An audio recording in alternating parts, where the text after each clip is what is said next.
कई साल पहले की बात है। एक छोटे से गांव रामपुरा में रामू नाम का एक किसान रहता था। रामू का जीवन बेहद सादा था।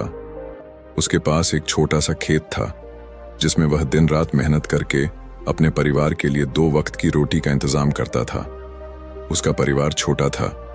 उसकी पत्नी लक्ष्मी और 2 छोटे बच्चे, राधा और गोपाल। रामू का घर मिट्टी का बना था, लेकिन उसका दिल सोने जैसा था। वह हमेशा दूसरों की मदद के लिए तैयार रहता था, चाहे उसकी अपनी हालत कितनी ही तंग क्यों ना हो। गांव वाले उसकी नेकी और सच्चाई की मिसालें देते थे। रामू की एक खास आदत थी, वह कभी किसी जरूरतमंद को खाली हाथ नहीं लौटाता था। अगर कोई भूखा उसके खेत के पास से गुजरता तो रामू अपनी थाली से उसे खाना दे देता।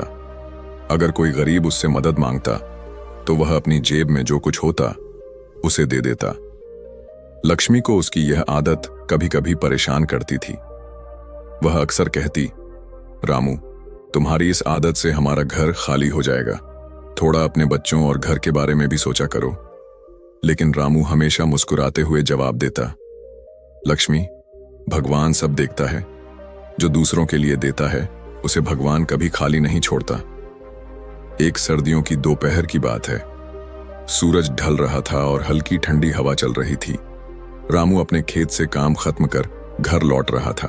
उसकी थाली में 2 सूखी रोटियां और थोड़ा सा साग बचा था, जो उसने अपने लिए रखा था। रास्ते में उसे एक बूढ़ी औरत दिखी। वह सड़क के किनारे एक पेड़ के नीचे बैठी थी। उसका चेहरा थकान और भूख से पीला पड़ गया था। उसके कपड़े फटे हुए थे और वह ठंड से कांप रही थी। रामू का दिल पसीज गया। वह तुरंत उसके पास गया और बोला, माई, आप यहां अकेली क्यों बैठी हैं? क्या हुआ? बूढ़ी औरत ने कमजोर आवाज में कहा, बेटा, मैं 3 दिन से भटक रही हूं। मेरे पास न खाना है न ठिकाना। अगर कुछ खाने को मिल जाए तो मैं थोड़ा बल पा सकूं। रामू ने बिना एक पल सोचे अपनी थाली से रोटियां और साग निकाला और बूढ़ी माई के सामने रख दिया। माई, ये लीजिए। ये ज्यादा नहीं है, लेकिन इससे आपकी भूख कुछ तो मिटेगी। बूढ़ी औरत ने कांपते हाथों से खाना लिया और धीरे धीरे खाने लगी। खाना खाते समय उसकी आंखों में आंसू थे। उसने रामू को देखकर कहा, बेटा, तुमने आज एक भूखी आत्मा को जीवन दान दिया है। भगवान तुम्हें सुख दे। जब रामू घर पहुंचा तो लक्ष्मी ने उसे खाली थाली के साथ देखा और गुस्से में बोली, फिर से तुमने अपना खाना किसी को दे दिया। अब तुम क्या खाओगे? बच्चों का पेट तो किसी तरह भर जाता है, लेकिन तुम्हें भी तो कुछ खाना है।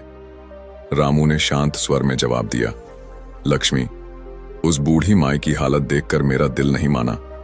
भगवान ने हमें इतना दिया है कि हम दूसरों को थोड़ा सा दे सकें। चिंता मत करो, सब ठीक हो जाएगा। उसी रात जब रामू और उसका परिवार सोने की तैयारी कर रहा था, गांव के मुखिया का नौकर उनके घर आया। उसने रामू को बताया कि मुखिया ने उसे तुरंत अपने घर बुलाया है।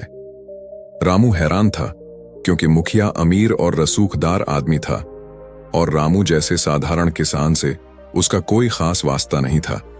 फिर भी वह तुरंत मुखिया के घर पहुंचा। मुखिया ने रामू का स्वागत किया और उसे बैठने को कहा। फिर उन्होंने बताया, रामू, आज दोपहर मेरी मां गांव में भटक रही थी। वह कई दिन से बीमार थीं और घर से भटक गई थीं। हम सब उनकी तलाश में परेशान थे। तुमने उन्हें न सिर्फ खाना दिया, बल्कि उनकी जान बचाई। वह बूढ़ी औरत मेरी मां थी। रामू ये सुनकर स्तब्ध रह गया।